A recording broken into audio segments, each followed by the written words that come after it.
여러분, 요한계시록 하면 어떤 생각이 떠오르십니까? 어떤 사람들은 요한계시록은 미래에 일어날 일을 기록한 것이기 때문에 자기와는 상관이 없는 것으로 생각합니다. 또 어떤 사람들은 요한계시록은 초대교회에 이미 일어났던 일을 기록해 놓았기 때문에 동일하게 본인과는 상관없는 것으로 그렇게 생각합니다.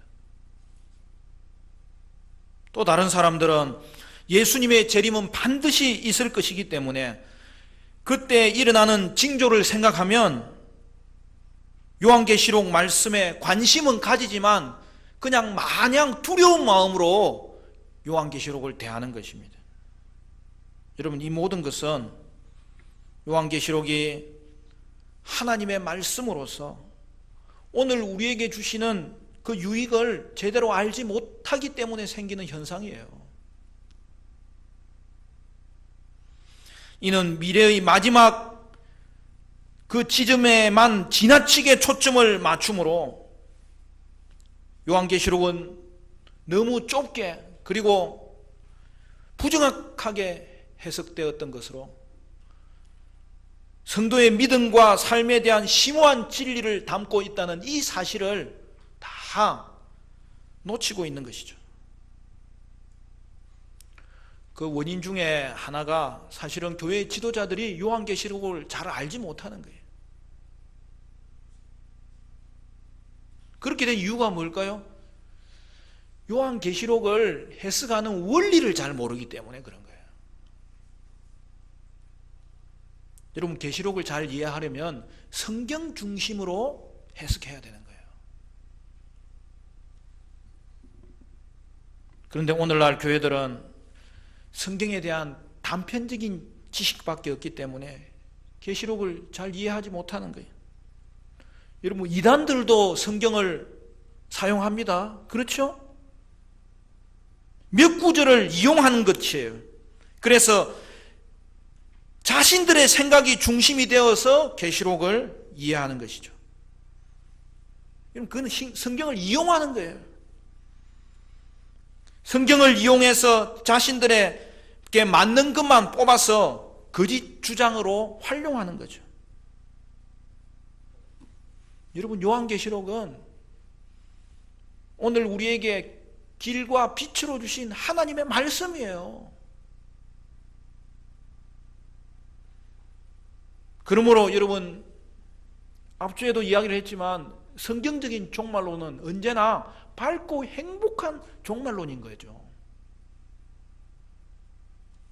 여러분, 오늘부터 우리가 요한계시록 말씀을 함께 나누겠는데요. 여러분, 이 강해를 통해서 요한계시록을 살펴보는 중에 하나님의 말씀을 있는 그대로 알 수가 있게 되어서 이 말씀이 여러분에게 위로가 되고 소망이 되고 기쁨이 되고 능력이 되고 은혜가 되고 축복이 되는 그런 말씀 되시기를 간절히 축원합니다. 그러면 요한계시록은 어떤 책일까요? 여러분, 어떤 작품이든 간에 그 책의 종류가 무엇인지를 알고 접근해야 잘 이해할 수 있는 거죠. 여러분, 어떤 문학 작품을 좋아하세요? 시를 좋아하세요? 여러분, 시를 읽는 방식과 소설을 읽는 방식이 다른 거잖아요. 수필을 읽는 방식과 논술을 읽는 방식이 다르잖아요. 같은 시를 읽더라도 그것이 서정시가 되기도 하고 서사시가 되기도 하기 때문에 접근하는 방식이 다르잖아요. 여러분, 구약 성경도 몇 가지 크게 이렇게 문학적인 그 장르가 구분되어 있어요. 맨 처음에 나오는 것은 모세오경이잖아요. 그리고 뭐가 나오죠? 역사서가 나오잖아요. 그리고 뭐가 나오죠? 시가서가 나오잖아요. 그리고 선지서가 나오잖아요. 신약 성경도 맨 먼저 뭐가 나오죠? 복음서가 나오는 거죠. 예수님의 전기가 나오는 거죠. 그리고 그 뒤에는 역사서가 신약에도 하나 있죠. 사도행전. 그리고 마지막은 뭐예요? 서신서예요. 그리고 이제 요한계시록이에요. 그러면 요한계시록은 여러분 또 다른 성경과 또 차이가 나는 그런 독특한 종류의 그런 성격의 책인 거죠. 그럼 요한계시록은 과연 어떤 장르입니까? 어떤 방식으로 기록된 성경입니까? 요한계시록은 어떻게 읽어야 제대로 이해할 수 있는 겁니까? 다행히 사도 요한은 오늘 읽은 본문 이 요한계시록의 이 서두에 요한계시록이 어떤 책인지를 밝혀 놓았어요. 그게 뭐죠? 요한계시록은 세 가지 방식으로 기록되었다는 거예요. 그 세 가지는 묵시와 예언과 서신이라는 거예요. 첫째는 요한계시록은 묵시입니다. 여러분 1절 말씀 같이 읽어볼까요? 1절 다 같이 시작. 예수 그리스도의 계시라. 이는 하나님이 그에게 주사 반드시 속히 일어날 일들을 그 종들에게 보이시려고 그의 천사를 그 종 요한에게 보내어 알게 하신 것이라. 여러분 여기 보면 요한계시록의 맨 시작이 뭐라고 되어 있죠? 예수 그리스도의 계시라. 여기 계시란 말이 나오잖아요. 여러분 요한계시록은 말 그대로 계시라는 거예요. 그래서 요한계시록의 책 이름이 말 그대로 요한계시록이에요. 여기서 따서 이름이 나온 거예요. 근데 좀 더 구체적으로 이 계시라는 단어가 무엇을 뜻하는지를 살펴봐야 되겠는데,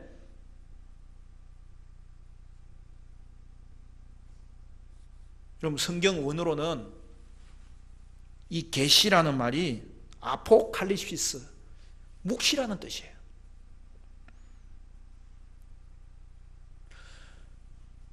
여러분 묵시라는 말이 뭐 어렵게 들리지만 내용을 알고 보면 어려운 말이 아니에요. 여러분 요한계시록은 가장 먼저 묵시라는 것을 이해해야 되는 거예요. 묵시가 뭐죠? 초대교회 당시에 묵시문학이라는 것이 있었어요. 묵시문학은 마지막 때에 있을 일련의 사건들에 대한 관심을 작품으로 기록한 걸 말하는 거예요. 그리고 보면 요한계시록은 묵시문학은 아니에요. 왜냐하면 기존의 묵시문학과 비교할 때 근본적으로 다른 차이점들이 너무나 분명하기 때문이에요. 그러면 이렇게 말할 수 있는 거죠. 요한계시록은 묵시문학은 아니지만 묵시적인 특징들을 가지고 있는 거예요. 대표적인 특징이 뭐죠? 여러분 계시록 이제 강해를 하는데 되도록이면 이번 주나 다음 주에 계시록을 전체를 한번 읽어보세요. 그리고 제가 매주 이제 시간이 닿는 대로 계시록 말씀을 같이 나눌 텐데요. 여러분 계시록을 읽어보면 당장 눈에 띄는 특징이 나오잖아요. 대표적인 특징이 뭐냐면 계시록은 대부분이 환상으로 되어 있다는 거예요.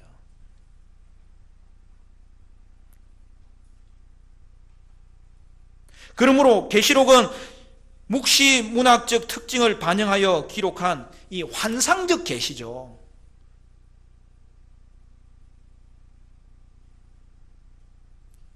여러분 요한계시록에는 크게 4개의 환상이 나옵니다. 여러분 요한계시록 전체를 한번 살펴보세요. 요한계시록을 살펴보면 맨 처음에 오늘 이 서두가 나오잖아요. 그리고 우리가 익숙한 초대교회 소아시아 7교회에 보낸 편지가 1장, 2장, 3장까지 나오잖아요. 그리고 이제 본격적으로 시작하는 내용에는 큰 환상 4개가 등장하는 거예요. 그리고 계시록은 마무리되는 거예요.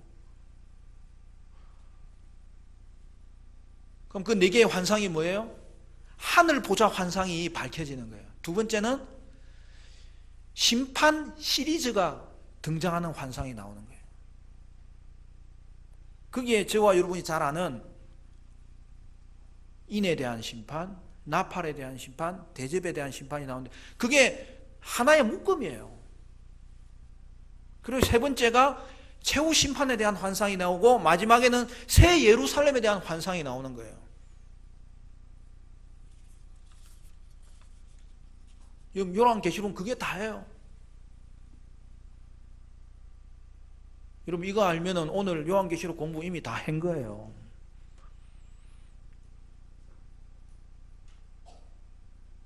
조금 더 구체적으로 들어가 봅시다. 여러분 환상은 초월성을 말하는 거예요. 근데 그것은 실제를 대변하는 그림, 실제가 있는데 그것을 설명하기 위해서 환상이라는 그런 표현을 도입하는 거죠. 그러므로 여기에 중요한 내용이 나옵니다. 왜 그래요?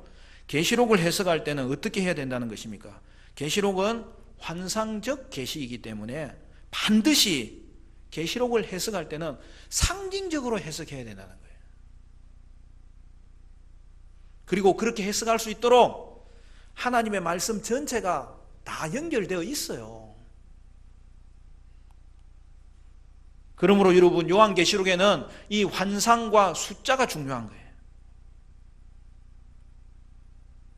따라서 우리는 요한계시록을 읽을 때에 문자적으로 해석하면 안 돼요. 상징적으로 해석해야 된다는 거예요.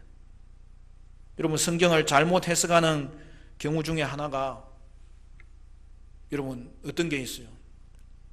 14만 4천 같은 거. 여러분, 그것은 문자적으로 그 숫자를 말하는 게 아니에요. 거기는 상징적인 의미가 담겨져 있는 거예요. 그게 뭐예요? 14만 4천 명은 구원받는 하나님 백성의 전체를 말하는 거예요.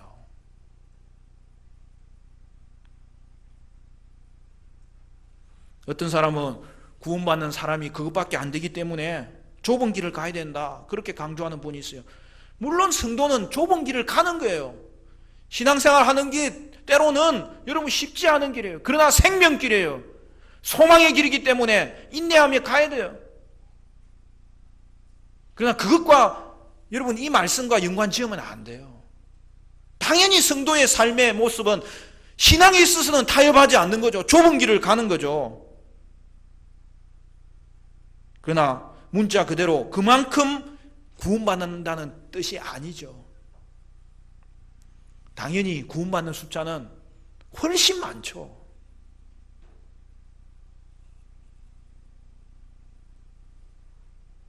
여러분, 우리 고양시의 인구가 얼마입니까? 100만이 넘잖아요. 이 고양시에 예수 믿는 사람이 20%가 넘어요. 그럼 벌써 고양시에 있는 예수 믿는 사람만 해도 뭐 다 차버린 거 아니에요. 어떤 사람은 이런 말 하기를 좋아합니다. 아, 목사님, 믿는다고 다 믿습니까? 교회에 예수를 믿지만 구원받지 못하는 사람이 얼마나 많은데요. 저도 그 말에 동의합니다. 그러나 여러분, 착각하면 안 돼요. 주님은 우리를 구원해서 떨이려고 오늘도 우리를 감시하는 분이 아니에요. 하나님은 한 명이라도 더 구원의 반열에 오르도록 오늘 우리를 이끄시고 계시고, 우리가 죄인됨을 고백하고 주님 앞에 무릎 꿇을 때에 그를 하나님은 자녀 삼으시고 구원하는 받는 구원의 백성의 수에 반드시 넣어준다는 거예요. 저는 구원받는 수가 생각보다 많다고 생각합니다. 작지 않아요. 왜? 그게 하나님의 마음이기 때문에. 우리의 모습을 통해서 우리 자신을 볼 때는 내가 정말 구원받았을까? 두렵고 떨리는 게 한두 번이 아니죠. 그러나 주의 말씀이 우리에게 요구하는 것은 뭡니까? 너 힘으로 받는 거 아니야. 너 모습 그대로 받는 거 아니야. 너 모습 그대로 주님 앞에 무릎을 꿇어라. 그래서 우리가 주님 앞에 무릎 꿇은 자들 아닙니까?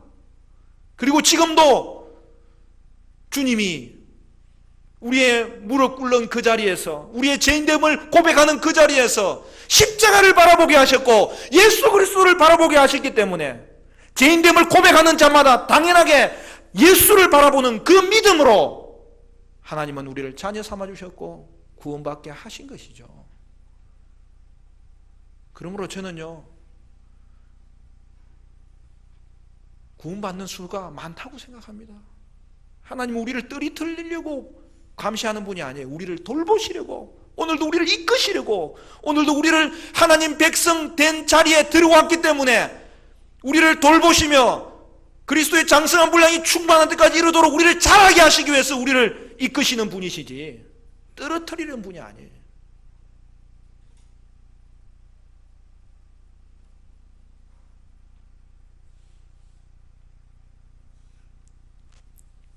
그러니까 이 숫자는 문자 그들의 수가 아니라 구원받는 수는 훨씬 많은 거예요. 그래서 오늘도 주의 복음 우리가 증거하는 거예요.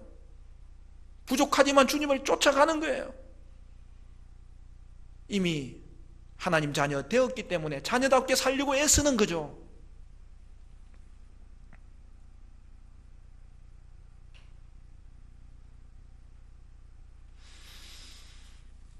여러분, 신천지도 처음에는 이 숫자만큼 구원받는다 해가지고 14만 4천에 들어오도록, 그 14만 4천에 들기 위해서 신천지에 들어오라고 얼마나 여러분 포교를 많이 했는지 모릅니다. 그런데 어느 날 어떻게 됐어요? 여러분, 요즘 신천지가 몇 명인 줄 알아요? 20만 명이 넘어요. 어느 날 이 숫자보다 많아져 버린 거예요. 여러분, 이만희도 신천지가 그렇게 잘 될 줄 몰랐대요. 그래서 이만희 당황하셨어요. 네? 그분이 그냥 당황하셨어요. 그래서 그 다음부터는 말을 바꾸는 거예요. 밖에 있는 사람을 더 데리고 오는 사람이 14만 4천 명에 속하는 사람이에요. 그렇게 하니까 교회를 무너뜨리면서 얼마나 또 열심히 밤낮으로 포교를 하는지 몰라요. 그리고 재산 다 바치라고, 직장도 끊으라고, 여기 와서 충성하라고. 결국 그게 뭐예요? 하나님 말씀을 이용하는 거예요. 목적은 뭐예요? 이만희 자신의 배를 불리기 위해서 그렇게 하는 거죠.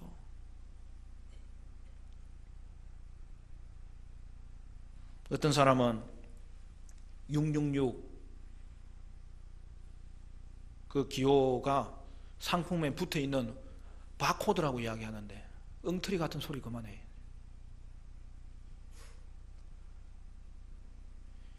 성경을 상징으로 풀지 않으면 큰일 나는 거예요. 특히 계시록은. 그러면서 상업활동을 하면 안 된다. 여러분, 우리는 이 땅에서 장사하도록 하나님이 달란트 주셨어요. 열심히 장사해야 돼요. 도리어 성경을 가지고 하나님의 백성의 신앙과 삶을 흐트려 놓으면 안 돼요. 말씀을 바로 이해해야 돼요. 바로 붙잡아야 돼요. 계시록 말씀은 묵시라는 것, 환상적 계시라는 것, 묵시적 계시는 그렇기 때문에 반드시 상징으로 해석해야 된다는 것을 잊으면 안 돼요. 초대교회는 이 말씀을 들을 때에 그걸 이해했어요. 왜? 구약 성경이 이미 자기들에게 전제되어 있기 때문에 성경 전체가 연결되어 있는 거예요.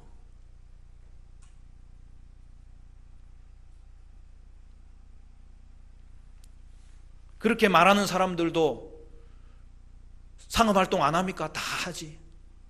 엉터리 같은 짓 하면 안 돼요. 여러분, 그 바코드는 얼마나 그 유용한지 몰라요. 옛날 같으면 장부에 다 기록했어요. 그렇지만 요즘은 들어올 때 바코드 찍고 진열해 놓으면 바코드 찍고 나가면은 오늘 매출이 뭐가 얼마나 나갔는지 다 알 수 있도록 해 놓은 거예요.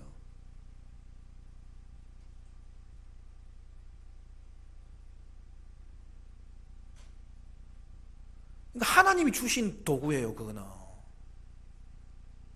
그러니까 얼마나 문자적인 해석이 피해를 많이 줍니까? 하나님의 백성이 더 하나님의 백성처럼 살기 위해서 말씀이 얼마나 바르게 해석되어야 되는지를 우리는 기억해야 되는 것입니다. 물론 성경에 있는 이 계시록에 있는 문자 하나하나가 다 하나님의 말씀입니다. 변함없는 하나님의 말씀으로 기록된 거예요. 그러나 해석에 있어서는 계시록은 우선적으로 상징적으로 해석하고 그것이 아닐 때에는 문자적으로 해석해야 되는 이 원리를 간직해야 되는 거예요.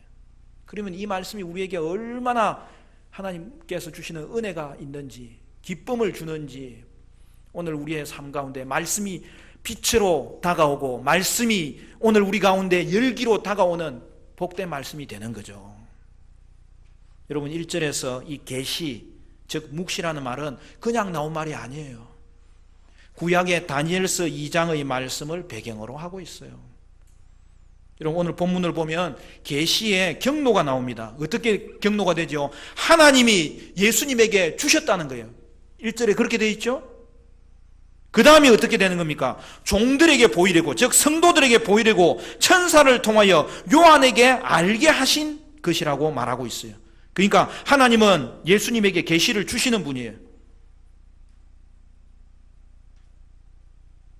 그러므로 지금 계시를 가지고 있는 분은 누구예요? 예수님이에요. 이 말은 뭐냐 하면 하나님과 예수님은 계시를 공유하고 있다는 뜻이에요.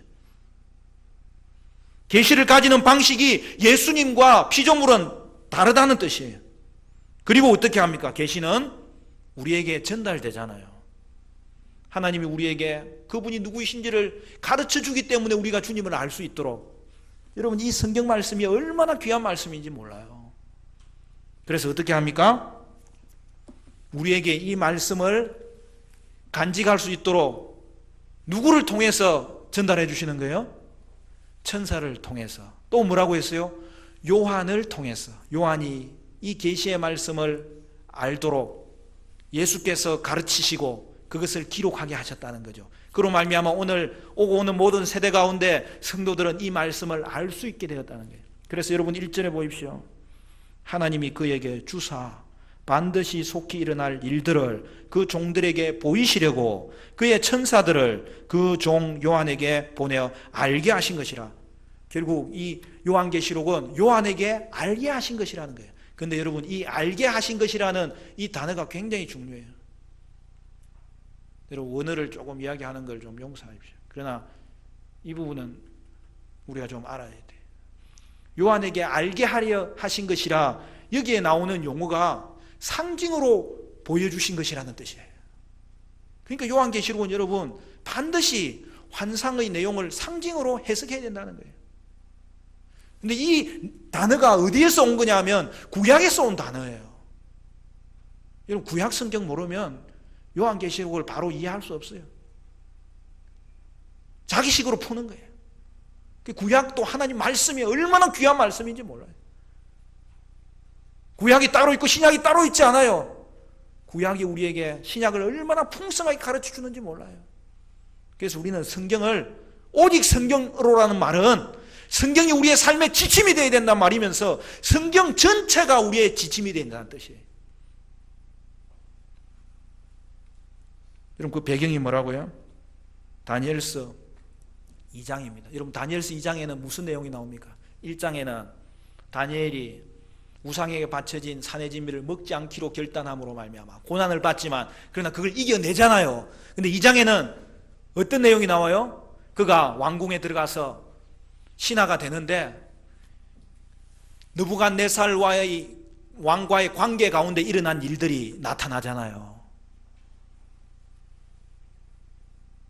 여러분 계속 성경 통독하십시오. 거기에 어떤 내용이 나옵니까? 느부갓네살이 환상을 봅니다. 꿈에. 뭔가 계시록하고 비슷하잖아요. 근데 사실은 정확하게 이게 연결이 돼요. 환상을 보는데 알지 못했어요. 근데 그걸 누가 알게 해줘요? 하나님이 다니엘을 통해서 알게 해주는 거죠. 그래서 결국 누가 알게 돼요? 느부갓네살이 알게 되는 거죠. 그것을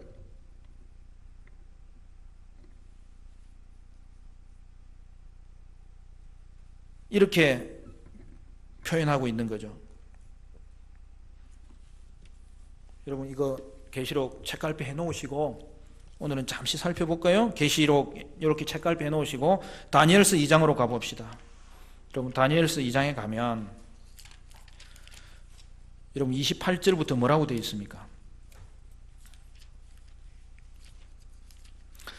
선지서에 있죠. 이사야, 예레미야, 에스겔, 다니엘. 다니엘서 2장에 여러분 28절부터 보면 이렇게 되어 있습니다. 오직 은밀한 것을 나타내실 이는 하늘에 계신 하나님이시라. 그가 느부갓네살 왕에게 후일에 될 일을 알게 하셨나이다. 왕의 꿈 곧 왕이 침상에서 머릿속으로 받은 환상은 이러하니이다. 왕이여 왕이 침상에서 장래일을 생각하실 때에 은밀한 것을 나타내시는 이가 장래일을 왕에게 알게 하셨사오며 내게 이 은밀한 것을 나타내시면 내 지혜가 모든 사람보다 낫기 때문이 아니라 오직 그 해석을 왕에게 알려서 왕이 마음으로 생각하던 것을 왕에게 알려주려 하심이니이다. 여기 보면 왕에게 알게 하기 위해서 이걸 보여줬다는 거예요. 여러분, 여기에 알게 하기 위해서 보여줬다는 이 내용이 오늘 계시록에는 뭐라고 되어 있어요? 종들에게 보이시려고, 그 단어하고 똑같은 거예요.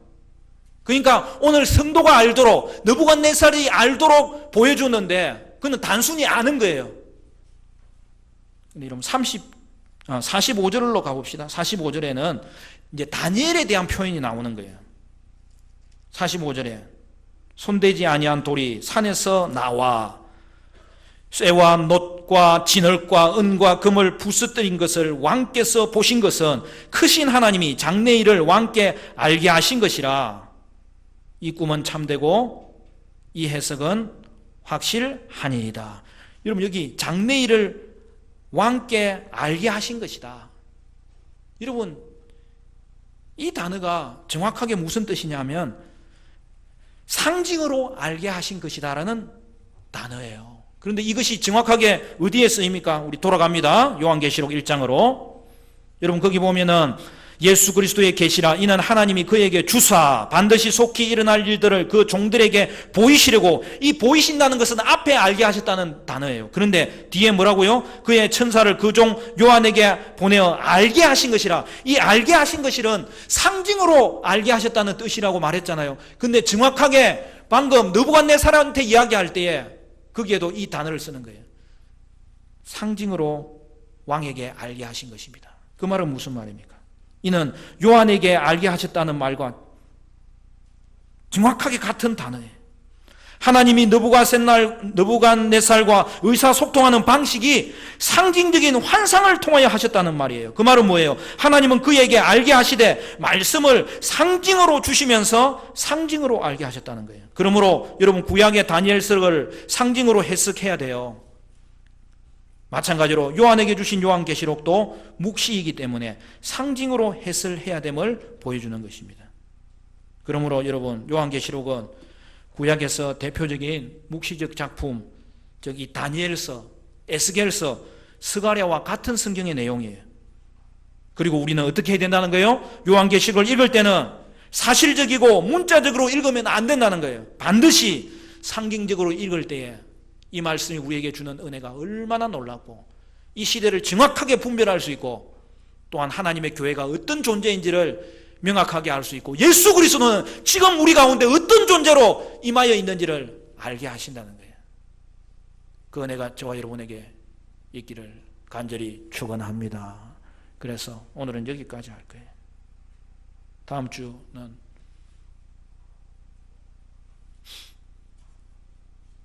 할 수 없이 예고편을 이야기하는 듯이 됐는데 계시록의 다른 장르, 예언과 뭐죠? 편지에 대해서 살펴보고 특별히 오늘 1장 1절에서 3절 중에 중요한 내용이 속히 일어날 일이 뭔지 같이 나누겠습니다. 말씀을 맺겠습니다. 요한계시록은 예수 그리스도의 계시라고 했어요. 이 말은 뭐예요? 요한에게 상징으로 보여주셔서